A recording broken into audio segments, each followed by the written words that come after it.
By far, the most common type of question that I get asked is, what is the best blank? What is the best first fixed gear to get? What's the best second fixed gear? What's the best tires? What's the best crankset? What's the best wheel set? What's the best handlebars? And as much as you don't like to hear it, there is no best. At the end of the day, everybody's different. We like different things. We have different needs. We have different budgets. So you should just ride what you love and love what you ride. Speaking of riding what you love, if you're somebody that loves impeccably crafted top-tier steel fixed gears, be sure to check out Wabi Cycles, linked at the top of the description. I'll be talking about why I love my Wabi as we do a little bit of a rebuild on my new purple Wabi. At the risk of sounding r/I'm 14 and this is deep, the beauty of life is that people are constantly growing and constantly changing. Throughout life we have different experiences, we have different needs, our tastes change as we grow as people. Because of that, it is nigh on impossible for me to recommend what is the best for everybody, because the best for everybody doesn't exist. So rather than focusing on what is quote-unquote the best, it's a much more helpful line of thinking to focus on what do you need out of what you're looking for. Now, I've had a few fixed gears in my time, and I loved every single one of those bikes, even if they weren't technically the best bike. First bike that I started riding seriously on was a $280 Wabi track from Bikes Direct. And it was the best for me at the time because I was a broke 16-year-old high school student that didn't have a job. And just to have enough money to get on a fixed gear in the first place, I had to sell the vast majority of my video games on Craigslist. Was it the best bike?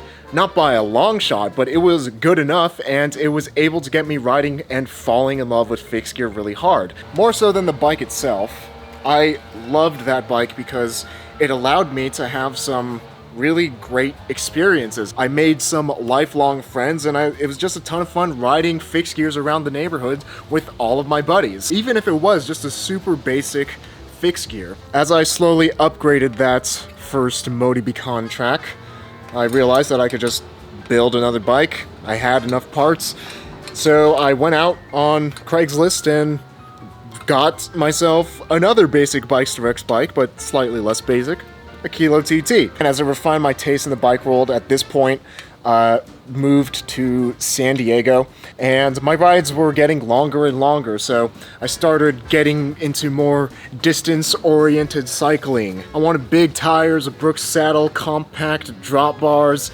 anything to keep me comfortable on an 80-plus mile ride. And although my dad is the one riding the bike now, it's still a super solid bike that I loved at the time, and that is Ricky, the All-City Nature Boy. This bike helped me get through a really tough time in my life. I built it up when I was a freshman in college, and at that point I didn't even know if I wanted to be in college, let alone rack up all the debt. Which is to say, I was really broke and shouldn't have built up this thing.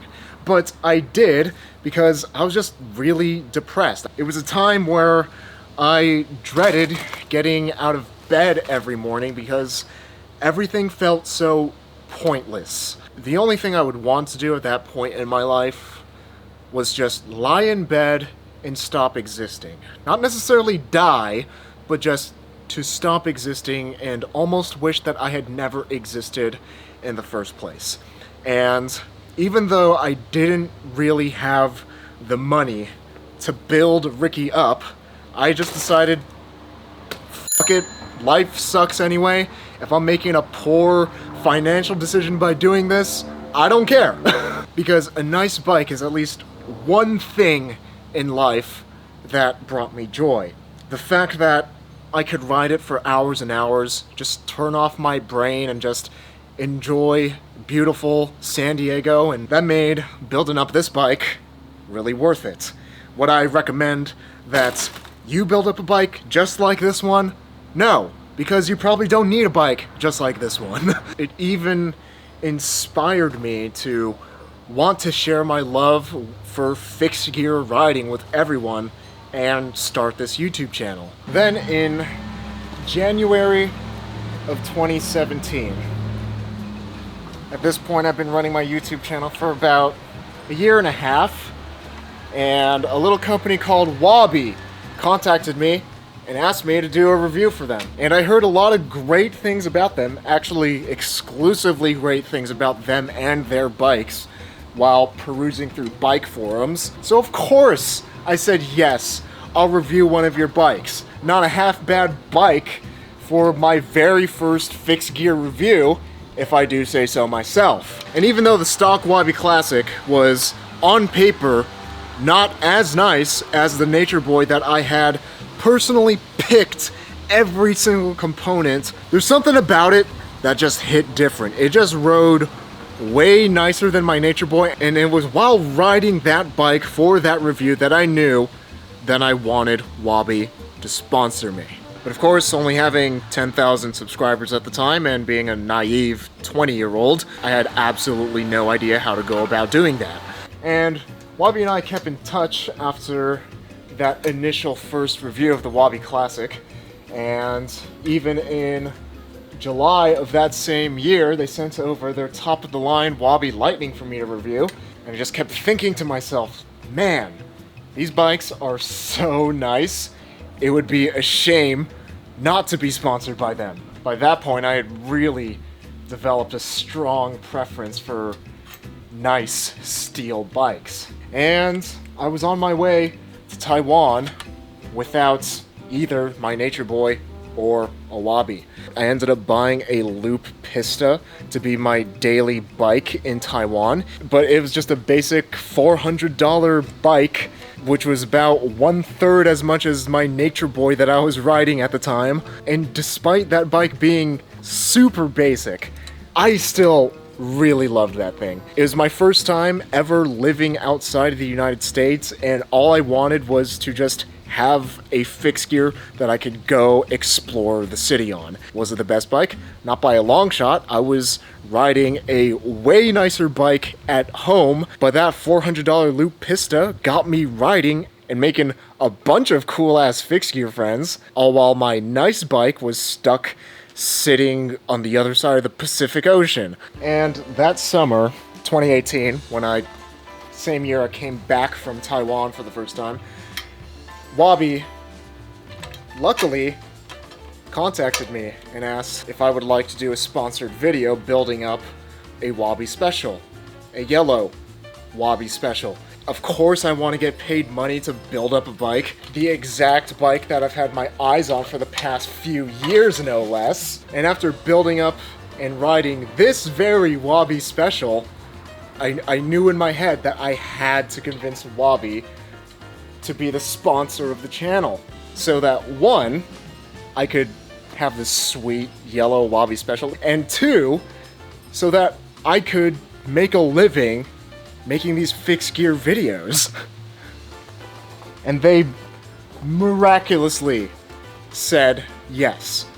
Like, at this point I knew that I wanted to have a bike sponsor and I was in a pretty good position to have one, but Wabi was at the very top of the list, and it was just dope for me that they were big enough fans of the channel and that they liked my videos, they liked my work enough to give me a pretty sweet bike, and also be that last piece of the puzzle of making my dream of being a fixed gear YouTuber and making a living from it a reality. I'm super thankful for them taking the chance on me and affording me these opportunities to just make these bike videos and share my love of fixed gear riding with all of you all over the world. And I may sound like a leader of the cult of Wabi for saying this, but for me, riding a Wabi is more than just riding a bike. I like the company as much as I like their bikes. They know how to treat people well.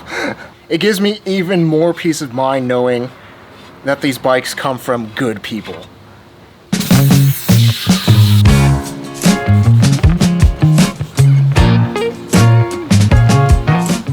Well, Wallace, old friend. We've made about 175 videos together, gotten about 50,000 subscribers, ridden 12,000 miles across 3 different countries over the past 3 years. Oh my gosh! Oh, that's new. That didn't go. Let's redo that. I used to falling in love, but I'm breaking my habit 'cause you turn me on to my heart's desire. No. Why, Jesus? I feel it's some kind of wonderful, some kind Fuck, dude. my love's for real. I need to show you right now. Take a look at me now. I can't explain for the life of me what you did to me when I met you last summer. It's time for you to rest.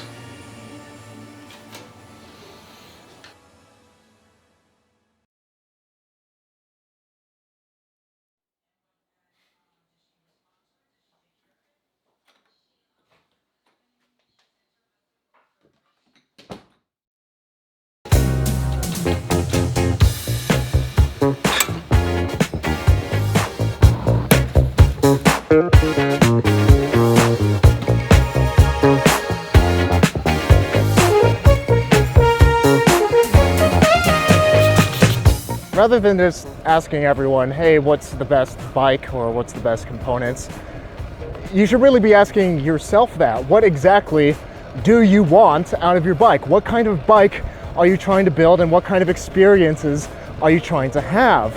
And depending on who you are and what you want out of your bike, that will guide every single one of your decisions and make choosing the bike and building up the bike a whole lot easier, a whole lot more enjoyable, and make a bike that is specifically made for you rather than one that's just a hodgepodge of stuff that people recommended. Every single thing, choose with a purpose. All right, I was originally gonna go find somewhere nice to shoot, but as you can see, it is fire season here in Northern California and everything is smoky and disgusting and I'm having an asthma attack, so scrapping that. Now the purpose for choosing something for your bike or choosing a bike can be something as simple as it was good enough and I could afford it. And that was the case with a few of my bikes. Just as long as I could get on something and ride, I was happy. And as you'll see with my own bike, I've chosen everything for a specific purpose. Not because it's the best period, but because it's the best for me and I like it. Let's do the obligatory bike check. Wabi Special, the nicest riding frame set that I've ever ridden. I like steel, I like lively bikes, I like bikes that plane, meaning that the way it flexes makes it feel really good to pedal. And this Kirin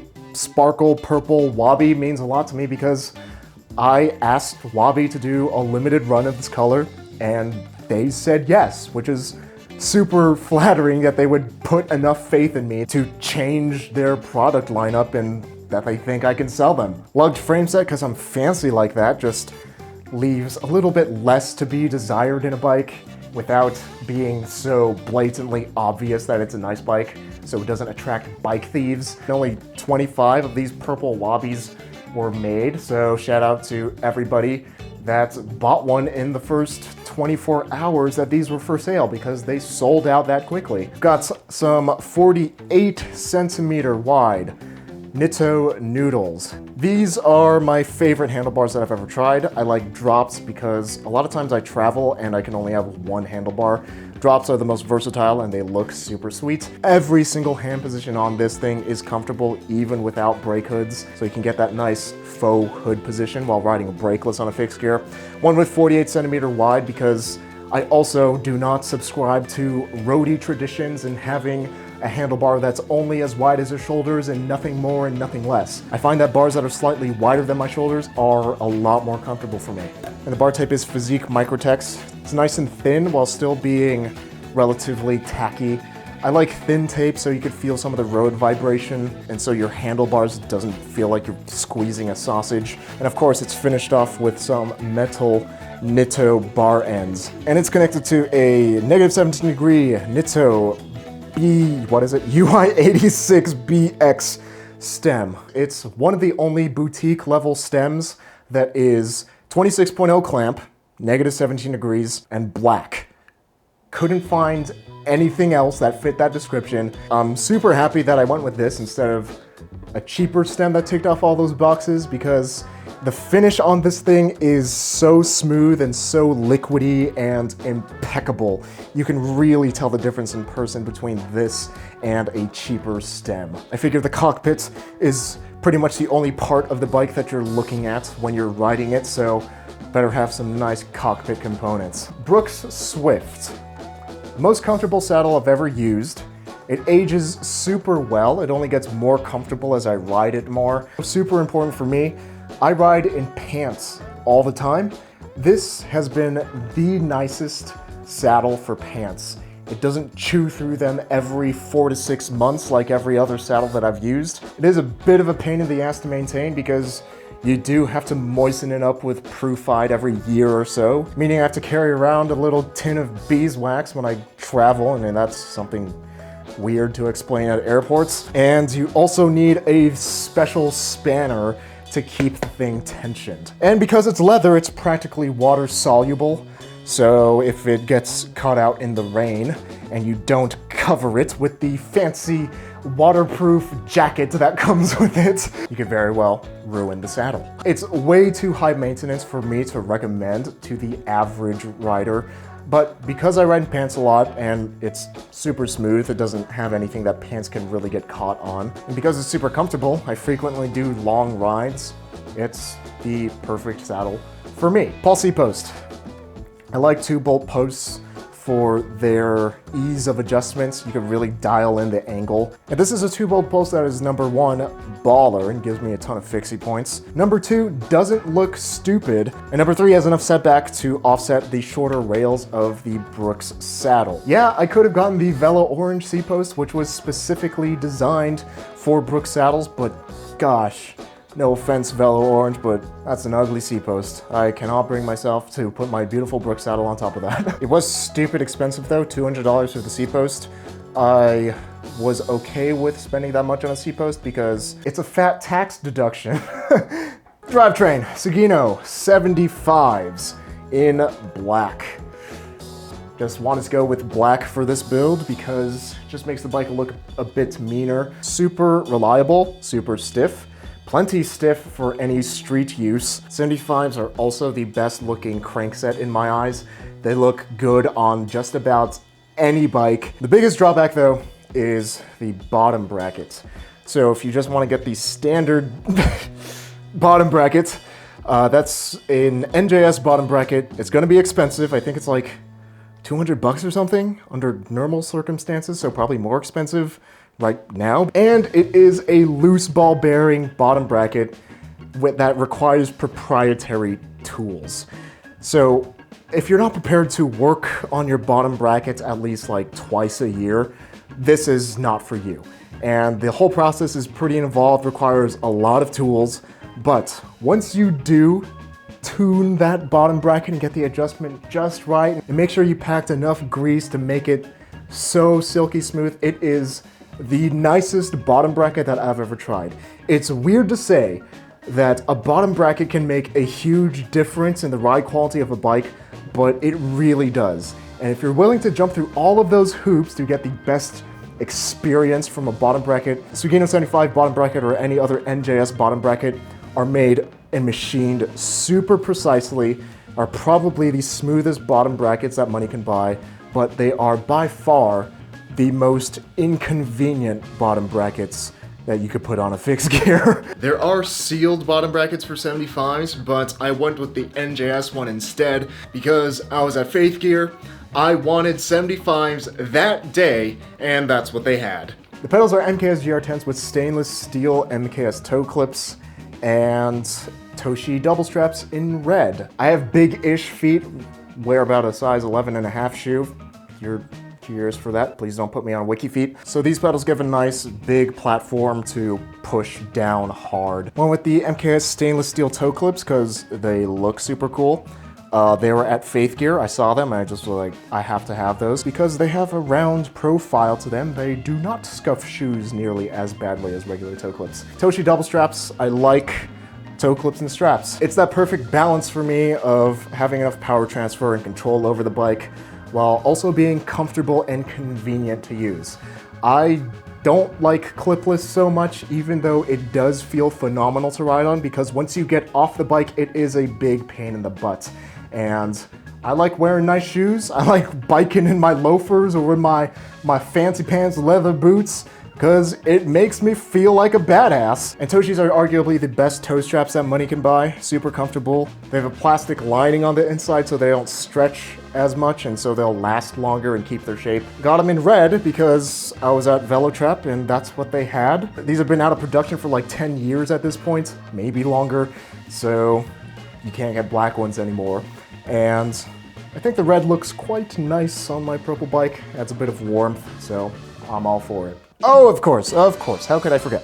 The chainring. This is an Alter Apollo chainring, one of 50 in this special pink and purple splatter. My friend Hao, the owner of the fixed gear shop Faith Gear in Taipei, sent this over to me because we're homies and he hooked it up. He's friends with the owner of Alter. He is also a man of culture who knows the truth that purple is objectively the best color, so he sent this over for me, one of 50, super special, and I think it looks great on this bike. 49 tooth up front, 15 tooth in the rear, EAI cog. I got a bunch of EAI cogs from a guy on Craigslist for like 15 bucks, and this is one of them. Made in the USA, super durable, and the drivetrain is linked together with an Izumi Super Toughness in gold to give some pop on the purple frame set.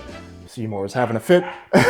The Super Toughness rides pretty much exactly the same as any other chain that I've tried. I could not tell you the difference between it and a $10 KMC chain. The Super Toughness costs $80, which again is a fat tax deduction. Wabi sub 15s, they came with that bike when we did the build-up for that Wabi special. Really smooth, really durable, despite being lightweight. I've had them trued once in the past like 12,000 miles or so that I put on these things. Simple, low-key, unassuming, while still being a ton of fun to ride. I like it. And the fact that I have them already, win, win, win. And the tires, these are actually new from Wabi.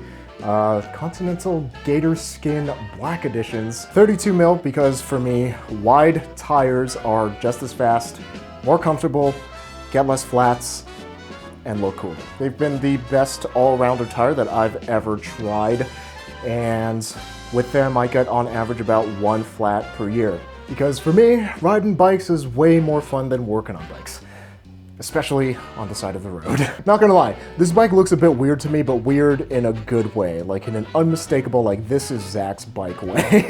This is my dream bike, like this is it, at least at this point in time. It strikes that perfect balance between being nice, but not too nice where I don't want to ride it, and that balance of just being so unique to me because I chose everything on this bike for a purpose. Even though this is a nice bike, that's not the most important thing. Again, you should ride what you love and love what you ride. And for me, this is exactly what I love in a bike. But for you, this may look like a super girly, weird, sparkly Barney bike that isn't as stiff as you want it, or has too aggressive of a fit, or too expensive, or too cheap for that matter. Point being, there is no end-all, be-all best. Everybody is different and has different needs, and that is the beauty of choosing a fixed gear and building up your own fixed gear. And that's why fixed gear riders love looking at each other's bikes so much and sharing our choices so much. And if you don't know what you like yet, that's perfectly fine. That means you could just spend more time riding your bike, figuring out what could be better on your bike as you grow as a cyclist. The bike, by far, is not even the most important thing. Rather, what the bike enables and encourages you to do is way more important. Sure, the bike is important, but actually going out, riding the bike and experiencing life on a bike is way more important than the type of steel that it's made out of. Love what you ride and ride what you love. And at the end of the day, remember to ride.